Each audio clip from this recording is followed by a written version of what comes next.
Thomas Mack McLarty is chairman of McLarty Associates, an international strategic advisory firm based in Washington, D.C., and he's chairman of the McLarty Companies, a fourth-generation family-owned transportation business. A native of Hope, Arkansas, Mr. McLarty's distinguished record of business leadership and public service include a total of 5 years as White House Chief of Staff, Counselor to the President, and Special Envoy to the Americas. He was a member of the President's Cabinet and the National Economic Council under President Bill Clinton. During that time, Mr. McLarty helped enact the historic 1993 Deficit Reduction Package, the North American Free Trade Agreement, the Family and Medical Leave Law, and the landmark welfare reform legislation that enabled more than 6.8 million people to move from welfare to work. Mr. McLarty is our special guest on tonight's televised Startup Week Game Changers. We're honored to have him, and I hope you enjoy the interview. Mr. McLarty, I've had the pleasure of visiting with you before, and I know, like most people watching this now, that you've had a very accomplished career. But you once told me that the thing that resonated with you most was seeing the positive impact of your work on others. Some of the most palpable examples of that is your work through Junior Achievement of Arkansas. Why is that so important to you, Mr. McLarty? Okay, first, let me begin by saying I'm delighted to be with you. I do remember our earlier encounters, and congratulations on your new endeavor with Startup Junkie. You've got a great group of partners supporting your endeavor. It's exciting, and I think it already has been meaningful, and I think it has just great potential ahead to really provide some support for Arkansas entrepreneurs, both young and old. So I wish you well. So I'm delighted to be with you today. I appreciate that. And I think really, Caleb, not totally different from perhaps what motivated you a bit in your new venture here. I think most of us as human beings are motivated or have a natural tendency to want to try to be helpful, supportive to others, to have an impact where you can. There's a lot of ways to do that, both one-on-one and through organizations, through business, through academia, and so forth. But Junior Achievement was unique in the sense that it was a way to reach out directly to high school students in Arkansas. When we first started with Sheffield Nelson in the 80s, it has just grown so much larger than either Sheffield or I thought it would. It surpassed our vision and highest expectations, and we're proud of that and pleased about it. But when you give a young person a glimpse at our country, our economy, kind of what makes it run, you're helping them kind of think about how they pursue their lives and careers and how they build their lives, not just in business, but with their family, and help them kind of develop their own thinking about making choices. I think we've all had people in our lives, Caleb, that from time to time have had that moment that made a difference. And when you have something like Junior Achievement, it's not one-on-one, but you feel good about that. So thank you for asking. I think Junior Achievement, you may have a relationship with them through Startup Junkie as well. And the Girl Scouts, I believe you established a relationship with. Yes, sir. Absolutely. We really enjoy working with them and really enjoy seeing, these young adults and students see the power of entrepreneurship at such a young age and kind of see how where that can take them. Then, the sky's the limit on that. Mr. McLarty, at the beginning of the 1990s, Fortune magazine wrote that the 90s would be the golden age for entrepreneurs. Some of today's most influential companies were created during that time, including Amazon, Google, eBay, PayPal, and even Netflix. The Bureau of Labor Statistics puts the number of one-year-old establishments or startups rising from 1994 to 2000, and the number of jobs created by those businesses was at its all-time highest from 97 to 2000. What do you attribute that growth in entrepreneurship to, and what can we do to make this generation or this decade a golden age for entrepreneurs? Well, I think you've captured the essence of this tectonic plate shift in our economy, not just in the United States, but globally in terms of technology. And I think it was a golden period, as you noted. It was really driven by a number of factors, Caleb, in my view. One, without any doubt it was driven by just development of technology, primarily the internet as a base. I always kid about that Al Gore invented that internet, and the vice president didn't invent the internet, but he certainly brought forward to President Clinton, me, and others the importance of technology and what a driving force it could be. So that's really when I became really tuned into this, before you saw the technology boom. So I think, one, you had new ways of doing business, new ways of collecting data, new ways of just organizing your life. Number two, it was pretty low barrier to entry. So you had a lot of firms, jump in early, attract capital, and you named them. Those are now household words. And if you look at the New York Stock Exchange, the Fortune 100, all of these measurements, has it ever shifted, Caleb, in the last decade, much less going back 20, 30 years? Very different set of acronyms or company notations on the New York Stock Exchange, and you'll see tech companies obviously heavily weighted, and that's one reason the stock market has done well in recent months. I think fundamentally, though, on the U.S. economy and the global economy, Caleb, what we really saw in that period in the 90s was technology drove significant improvements in productivity. And that allowed our economy to grow without inflation. And a rising tide indeed lifted all boats.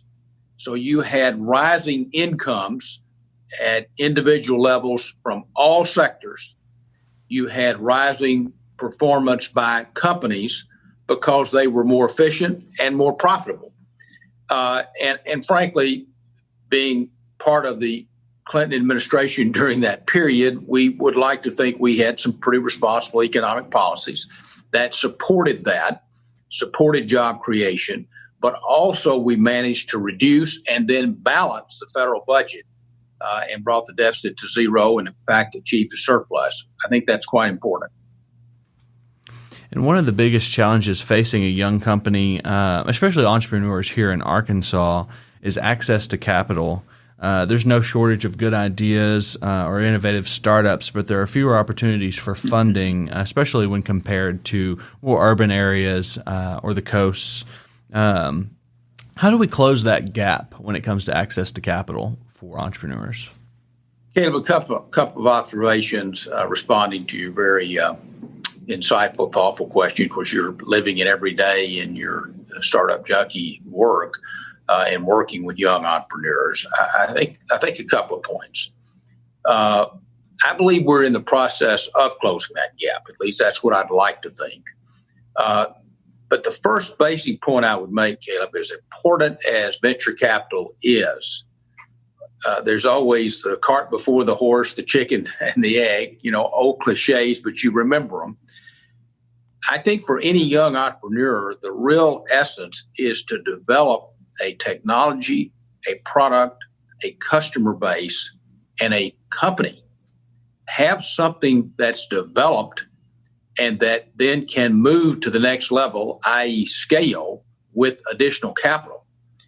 But I'm a little bit wary, I have a pause about pursuing capital in advance of those business fundamentals.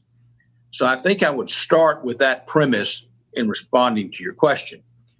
To state further, though, in Arkansas, you've got the Heartland effort by the Walton family that obviously is supporting your endeavor. You've got a very, I think, pro-business leadership in our government at a state level, whether it be Republican or Democrat. I think we've had a tradition of that in Arkansas. I think in our individual parts of the state, we've had very active local chambers of commerce here in Little Rock with Jay Chesser, Randy Zook from the state chamber, and the AEDC, which our younger son Franklin was chairman of, and my mother was the first woman to be appointed to that group, which I'm very proud of to this day. So I think you've had a real collaboration between public and private sectors.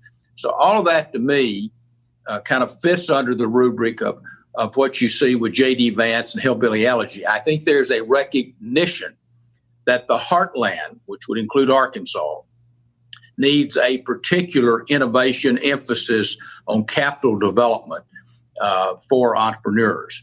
The final thing I would say, you're in Northwest Arkansas. You've got some of the greatest companies, not only in America, but the world there, in addition to the University of Arkansas. And that, to me, is, if it's not nirvana, it is certainly a great environment for young entrepreneurs to develop their technology and products. Absolutely. And you serve as the non-executive chairman of the Firmament Group, a global investment platform that helps turn small businesses into big businesses with tailored debt and equity capital solutions. What can you tell us about the firm's investment criteria? Well, I'm just drafting behind our younger son, Franklin, in the Firmament Group. He established that firm with Chris Smith, his partner, and they have done well with it, and I'm proud of them. And when I say they've done well, not only have they been very astute and successful and disciplined in their investments, both equity and mezzanine debt, but they also have really helped mid-sized companies grow.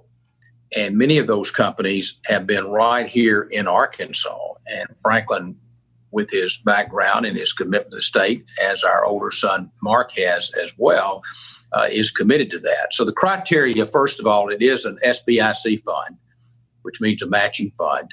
They do have to raise private capital. They've been very successful, but it does match with the SBIC. There's a number of those throughout our country. That's an established program that has been in our SBA for many, many years. So they have that criteria. Then I think they really look for the right companies in the right geography and sectors. But importantly, Caleb, as you well know, they look for the management and leadership of that endeavor and that potential opportunity and how capital, kind of going back to my first point, build a business model, build a product, build a customer base, and then move it to the next level or scale. And without that compatibility of both vision and, frankly, a level of trust and confidence in that entrepreneur, they really don't make that investment. Those criteria have served them very, very well. They're now on their third fund. And again, I'm very proud of what they've done, not only business-wise, but also developing companies. And in the process, Caleb, importantly, developing really good-paying jobs in our state and in this part of the country. Are there certain areas that you are seeing that are especially pinched right now that could really need certain capital solutions? Well, I think the coronavirus has obviously taken a real toll on certain industries. There's no question about that. And you do see some of the larger venture capital funds like SoftBank, for example, pulling back, and even Silicon Valley's kind of realigning in some of their thinking. But, it's a crisis and opportunity. I think in the process, it does create some additional opportunities. But what I would also note, Caleb, is in terms of some of these sectors where you were developing technology, for example, perhaps that was associated with airlines or hospitality or, reservation system or whatever it might be, I think there's ways to flip that into other industries, because every industry, even basic industry, and this is one thing that led you to your current endeavor, technology is just driving all of industry, whether it be a Tyson Foods, a J.B. Hunt, a Walmart. Our business is much smaller, including in our own family business endeavors. So it is a fertile field. It is not easy. It takes hard work. It takes some element of luck, and it does take alignment with the right investors, as you're noting. But I think it also takes, frankly, a lot of perseverance and courage to continue. And you see that time and time again. But I go back, you've got to develop that fundamental business model first. And what advice might you give a growth-oriented entrepreneur who, perhaps they've spent time building their team and building their technology, yep, and now they're ready they've made the decision to bring on investors. What advice might you give them? Well, it's a big decision. So first of all, make that decision in a very thoughtful, serious, selective, targeted manner. I mean, you're really selling your years of hard work, so, blood, sweat, and tears, as the old saying goes. You're selling equity. I would also say that before you make a decision to go with a larger institutional firm, there's nothing wrong with that, but at least consider more of the friends and family type investors, because I think, Caleb, it is essential, and I go back to your point or earlier question about Firmament Group, it is essential that the investor be aligned with the management and founder, entrepreneur, and vice versa, that the management and founder be aligned with the investor. And as my father liked to often say, have as good a front-end understanding as you possibly can have. In other words, understand really what the other is trying to accomplish. And I've had many partnerships, not all, but many, including my current partnership with Bob Johnson, who founded BET. We've been in partnership now for 13 years, and we have not ever looked at the agreement that we wrote and signed. That's the kind of alignment and partnership you want. Absolutely. And as someone with extensive experience in both the private and public sectors, what role do you think government plays in the democratization of innovation? The general idea that anybody should be able to create anything anywhere. Yeah. Well, it's a great question, and it's a great goal. It may be aspirational in some ways, but it is essential. Because, Caleb, if you look back, at least not to get too retrospective in history, but the middle class, a broad prosperity in our country is what's made America strong and different. And so now I think we're a much more diverse country than we were 10, 15, 20 years ago, certainly when I was starting out in a place called Hope. So I think it's, and not only in terms of culture, race, but also in ethnicity and gender. So I think it's incumbent upon government, both at the federal level, but Caleb, I cannot emphasize enough at the state and local level to really be very purposeful and committed about that inclusionary approach to whether it be in this field of capital or more broadly. I would say that, and I think we're seeing that. I'm very hopeful and optimistic in this aspect. It won't be perfect. It won't happen overnight, but I think there is a recognition of it at a much higher level, and I think we're seeing that happen. I would also say that government is naturally a catalyst for this kind of growth. Governments can spur things, and that's precisely what an SBA, a Chamber of Commerce, an Economic Development Commission, a local Economic Development Commission at the city or county level. That's exactly what you want to see. And you, jumping ahead just a bit, Caleb, I would also say Arkansas particularly is really fortunate to have some just first-class, indeed world-class financial institutions. You've got, and I really am hesitant to kind of name them all because there's a real good-sized number. But my point is, with those institutions, we can take a lot of pride in, who are now what I would call super regionals. But they're very attuned to local needs. And so once I think an entrepreneur gets his or her venture off the ground, and I think this certainly applies to minorities and women as well, then you have perhaps intermediate capital like a Firmament Group or other New Roads, others. Stevens Inc. has been very active in this space, among others. But then I think traditional financing takes place, and I think Arkansas is very well positioned with the financial institutions we have in that regard. Absolutely. And we've seen the Firmament Group in the past kind of team up with USDA to kind of offer, to create those funds with Secretary Vilsack, Tom Vilsack, absolutely. who's governor of Iowa, and Tom is a friend, and I like, have had the good fortune to know and work with him, and I respect him. But coming from Iowa, he certainly understood the heartland ethos of how you needed to support companies and entrepreneurship in those mid-sized and even rural areas. And Caleb, look, you see it up there in your part of the world. You see it throughout eastern Arkansas, for example, and throughout our state. I mean, agriculture is a big part of our state. But, with food security, food supply, all of these things, that is ripe for technology. These are old, these are industries that go back centuries. But new technologies, particularly with environmental stewardship being so important, it is ripe for entrepreneurs to focus on that area in our state and other states that are engaged in agriculture. So there's a lot of opportunities there. Absolutely. And you're almost getting me on my soapbox here and almost preaching, but I get excited and hopeful when I think about this. Absolutely, same here.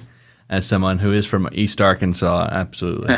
Forest City, yeah, yes, Forest sir. City Mustang, yeah. So, some may argue that government helps best when it can get out of the way in certain instances. An example would be, the kind of restrictive criteria for accredited investors. Right. How might we better balance protecting would-be investors from risk and opening up investment opportunities for scaling startups? Well, it's a complicated issue, number one, not easy. Like most things, there's pros and cons to every policy decision or judgment. I think in this case, the SEC has already moved, as you know, given the way you stay right on top of things in your activities. The SEC has already put forward an accredited investor approach that lowers the threshold for the investment criteria. And the basic premise, as I understand it, is you don't want just the wealthy or uber wealthy to have total access or monopoly on investing in startup companies. You want to democratize that, to use your word. I think that's very good. It's much like the stock market now has almost 50% of our country holds stock. Having said that, I think there has to be a very careful element of transparency and balance in any legislation like that, where investors are protected, at least in a reasonable way, in terms of information about what they're investing.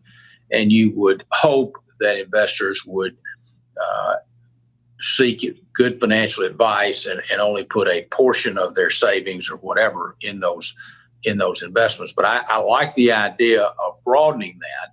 But I go back to my earlier point about friends and family. That's another way to do this in a more informal way.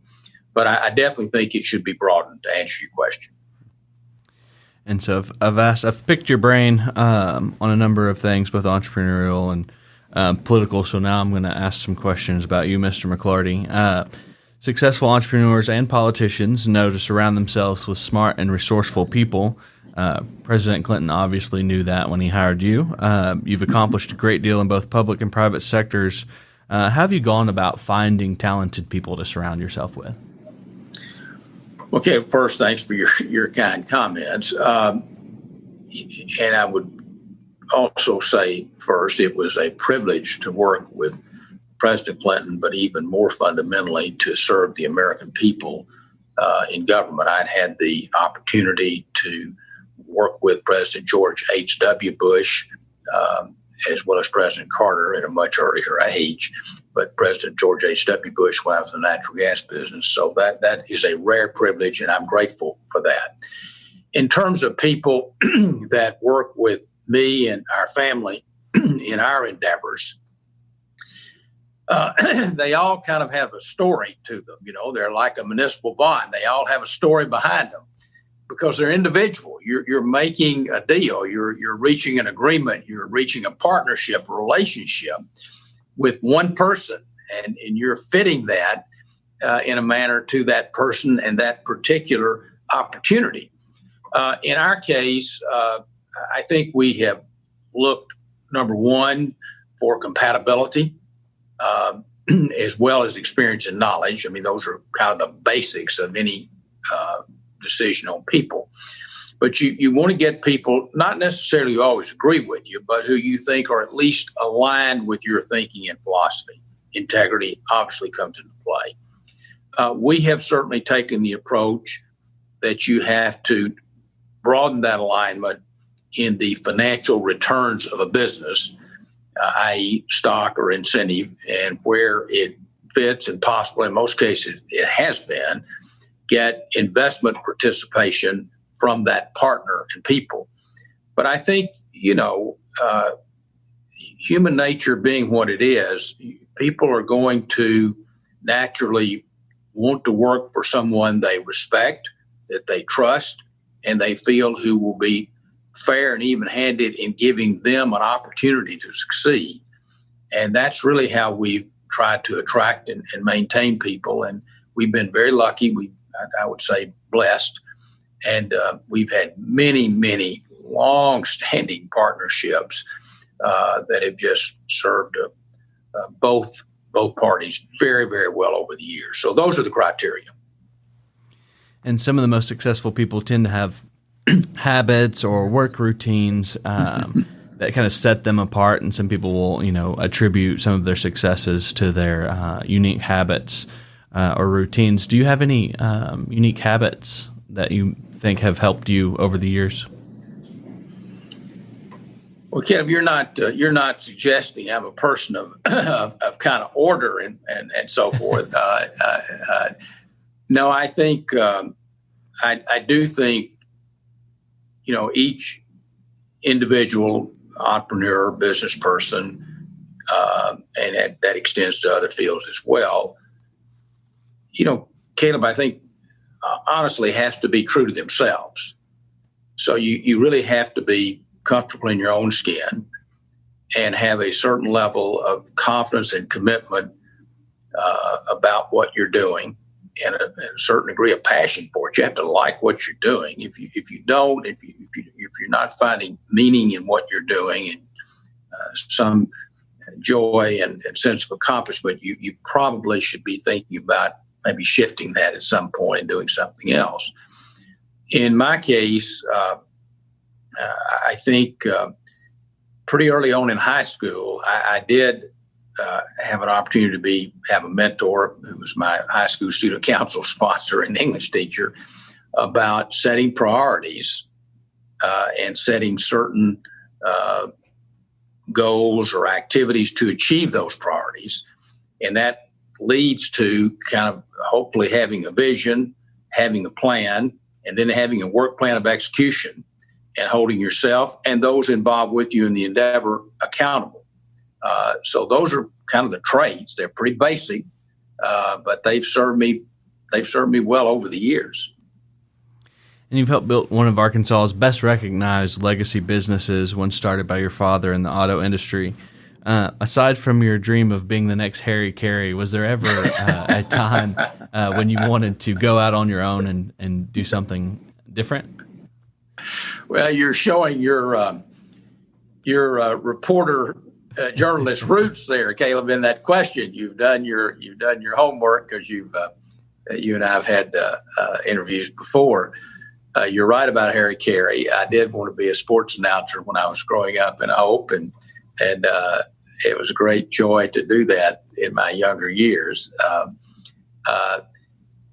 And just speaking of that, how people touch people, I read Lou Brock, who was a St. Louis Cardinal Hall of Famer who passed away. His obituary this morning. He's born in El Dorado, Arkansas, African American, and he was inspired listening to Harry Carey on KMOX to become a Major League Baseball player when he heard the exploits of Jackie Robinson as a Brooklyn Dodger playing against the St. Louis Cardinals. Now, that's a deviation, but it does really show, going back to your junior achievement question earlier, how one kind of moment can be a spark and a motivation. And Lou Brock certainly lived an exemplary life. and really lifted many others aside from his baseball exploits. But to your point about thinking about doing something else, in my case, Caleb, it was pretty natural to join my father in our endeavors. I had a number of decisions very quickly to attend either the University of Arkansas or go out of state. I considered going out of state, visited those campuses. At the end of the day, I did not. I think it was one of the best decisions I ever made, but it had clearly an element of serendipitous to it. I mean, you have to have a few of those things just work in the right way, and perhaps reflection and prayer help reach those decisions. Dr. Lee Bodenhammer, who's someone you might have encountered in Northwest Arkansas, who taught at the University of Arkansas, but prior to that, taught at Harvard University, established a very successful financial institution in Arkansas. He's been very benevolent to the University of Arkansas. Sponsored me to go to Harvard Business School. And Don and I were just married, and we were very serious about doing that after I graduated from the University of Arkansas. But my father's health had begun to break a bit. I felt like I needed to get back home, and we made that decision as opposed to go to graduate school. And I sometimes wonder how my life might have taken a different turn had I gone to Harvard to business school and had a different perspective.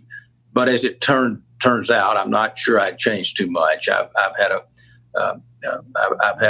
good life, and I'm grateful for the opportunities that I've had, and I'm grateful for the people that have supported those opportunities that I've had an opportunity to work with, both within our organization and without. So I'm very, very fortunate there, very blessed.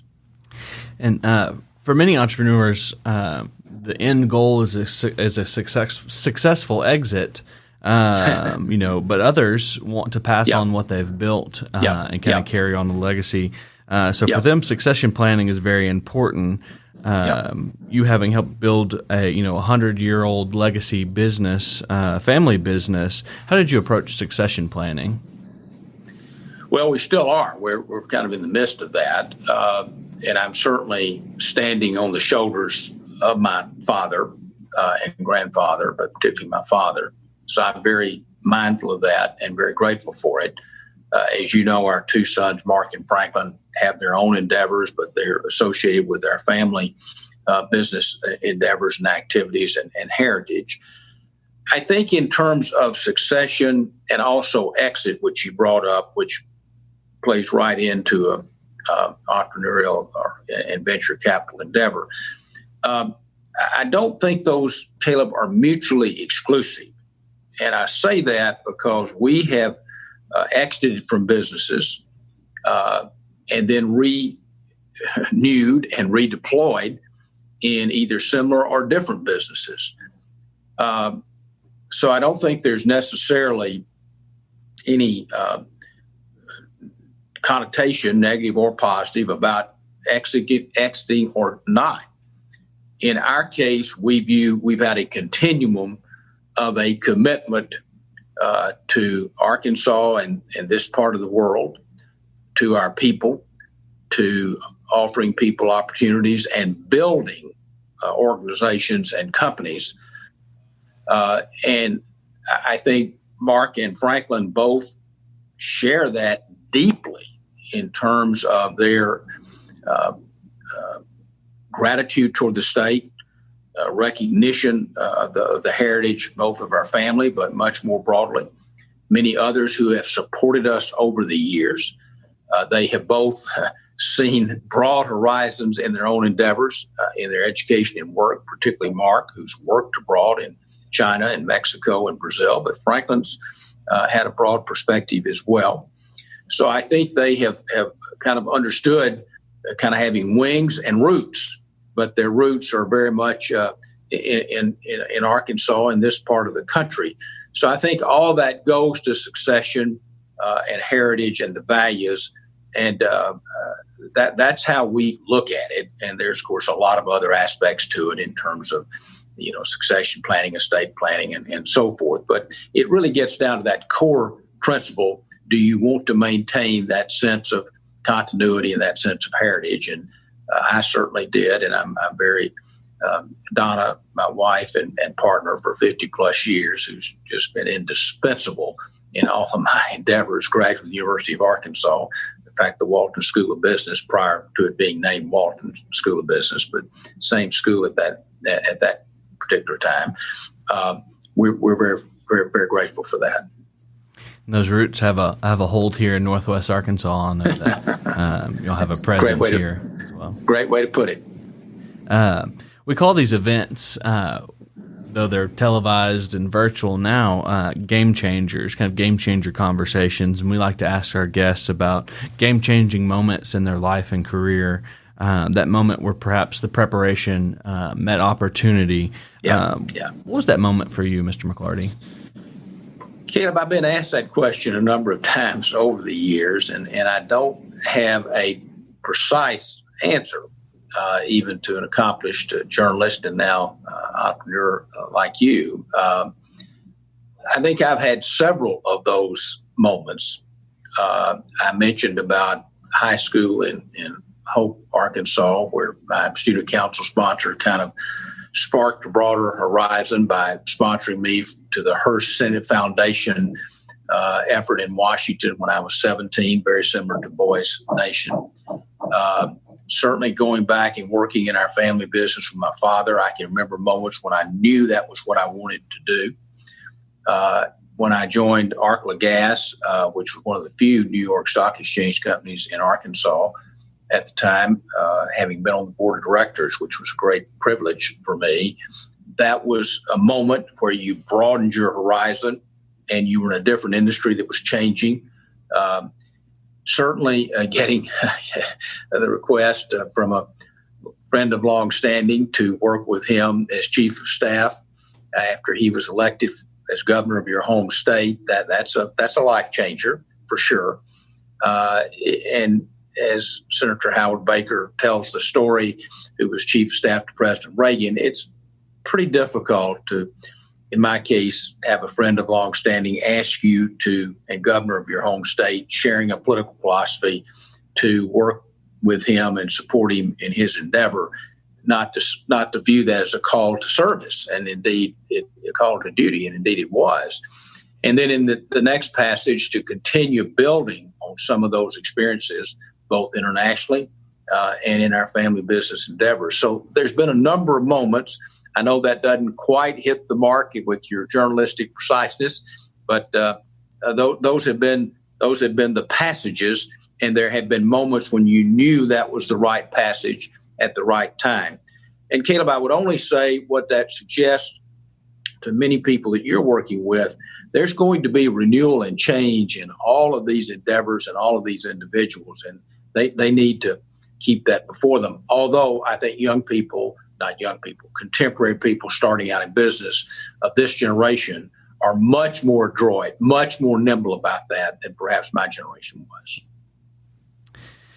One of my favorite songs in Hamilton is "History Has Its Eyes on You." When George Washington tells Alexander Hamilton, you have no control in who tells your story.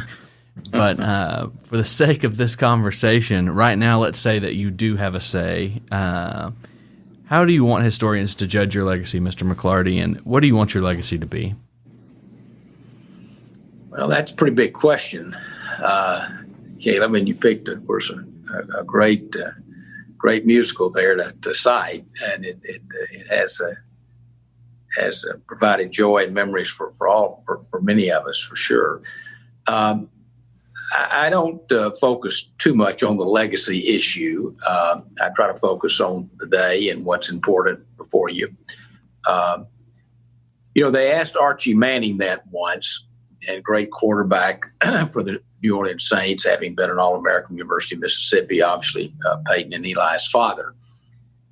And he said, my father suggested one time to me, he said, Archie, what do you want to be remembered by or for? And he said, I just want to be remembered as a good guy, just somebody that treated others like I wanted to be treated.